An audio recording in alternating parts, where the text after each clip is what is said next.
संदर्भात निवेदन दिले का? हो, मी आता प्रशासनाला निवेदन देऊनच आली आहे. आपले वाल्मिक अण्णा कराड, मी त्यांची भगिनी आहे. वाल्मिक अण्णांचं समाजामध्ये खूप मोठं योगदान आहे. अण्णांनी आजपर्यंत खूप मोठ्या चांगले कामं केलेले आहेत. भगिनींसाठी लढलेले आहेत, खूप साऱ्या बंधूंसाठी काम केलेलं आहे.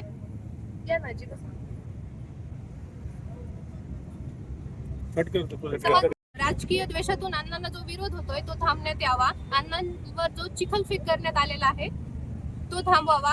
अण्णांवरील जे खोटे गुन्हे आहेत ते मागे घेण्यात यावेत, ह्याच्यासाठी हे उपोषण आहे. त्याची चौकशी सुरू आहे. त्याचे जे काही खटले आहेत ते आधीच कोर्टामध्ये सुरू आहेत. जर ते सिद्ध करतील, जर त्याच्या विरोधात ते पुरावे देतील तर त्यांना शिक्षा होईल. ज्यांनी हे सगळं कटकारस्थान केलंय आणि त्यांनी जर पुरावे देऊन निर्दोष मुक्तता झाली तर माझ्यासाठी चांगलं आहे. माझी फॅमिली आहे ना ती.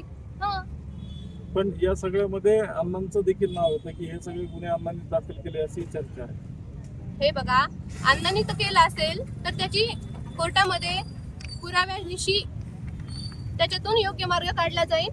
जे खोटे असतील त्यांच्यावर आरोप आणि जे खरे असतील तर सुटका त्यांची. तुम्ही तुमच्या कुटुंबाची बाजू न घेता आज इथे थेट अण्णांच्या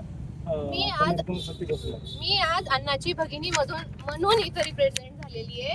माझी फॅमिली पण आहे, पण मी आज अण्णाच्या वतीने इथे रिप्रेझेंट झालेली आहे. आमचे आधी कौटुंबिकच संबंध होते. अण्णा आमच्या कुटुंबाचेच भाग आहेत.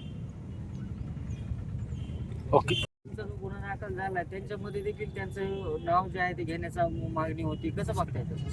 त्याची सविस्तर चर्चा सुरू आहे. त्याच्यावर कारवाई केली जाईल. जर ते खरं असेल तर ते सगळं पाहत आहेत आपले पोलीस प्रशासन. ते सगळं बघून घेतील. मुख्यमंत्र्यांनी मोका लावायचं घोषित केलेलं आहे, त्याच्याकडे कसं? मी म्हणते ते जे आहे सगळं पोलीस प्रशासन बघून घेतील. जर ते आरोपी असतील तर तुम्ही करा ना. तुमच्याकडे काही पुरावा आहे का?